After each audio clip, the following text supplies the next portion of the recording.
السلام علیکم ناظرین، میں ہوں ارشد سادات اور آپ دیکھ رہے ہیں سادات فیکٹس۔ ناظرین، آج کی اس ویڈیو میں ہم کنجوسی کا ورلڈ ریکارڈ قائم کرنے والے خاتون کے بارے میں بتائیں گے۔ ناظرین، ہیٹی گرینٹ، جسے گینیز ورلڈ ریکارڈ کی تاریخ کی سب سے کنجوس ترین عورت اور کامیاب بزنس وومن کہا جاتا ہے۔ وہ 1834 میں امریکہ کے ایک امیر گھرانے میں پیدا ہوئی، جہاں وہ ایک امیر بزنس مین کی اکلوتی بیٹی تھی۔ اسے اپنے والد سے وراثت میں 7.5 ملین یعنی 75 لاکھ ڈالرز ملے۔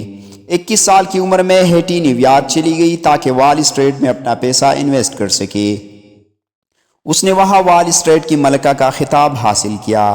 اس کے نیٹ ورث کی مالیت 2.3 بلین یعنی 23 لاکھ ڈالر سے زیادہ ہونے کے باوجود ہیٹی نے پسماندگی کی ناقابل یقین زندگی گزاری۔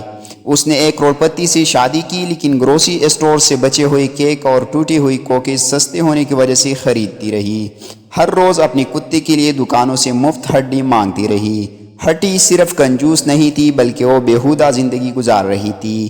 اس نے پرانے کپڑے پہنے ہوئے تھے جو اس نے 16 سال کی عمر سے کبھی تبدیل نہیں کیے تھے، اور اس نے بچت کرنے کے لیے اپنا انڈرویئر خود سلائی کیا تھا۔ اس نے کبھی گرم پانی استعمال نہیں کیا، کالا لباس پہنا اور کبھی تبدیل نہ کیا۔ ہیٹی کی کنجوسی کا ایک المناک واقعہ تب پیش آیا جب حادثے میں اس کی بیٹی کی ٹانگ ٹوٹ گئی۔ اس نے علاج پر پیسے خرچ کرنے کے بجائے پہلے مفت طبی دیکھ بھال کے لیے کافی دیر تلاش کی، جس کی وجہ سے علاج میں دیر ہونے سے اس کی بیٹی کی ٹانگ کاٹ دی گئی۔ ہیٹی گرینٹ 1916 میں 81 سال کی عمر میں نیویارک شہر میں انتقال کر گئی۔ دنیا کا کنجوس ترین انسان بن کر گینیز ورلڈ ریکارڈ میں داخل ہو گئی۔ اس کی موت کی وجہ اس کی ملازمہ کے ساتھ ہونے والا جھگڑا تھا، جس سے اس کو فالج ہو گیا۔ ملازمہ نے اپنی انتہائی کم تنخواہ کو بڑھانے کا مطالبہ کیا تھا۔ ہیٹی کے بیٹوں کو اس کی کنجوسی وراثت میں نہیں ملی، اس کے بجائے وہ حیرت انگیز طور پر کشادہ دل اور سخی تھے۔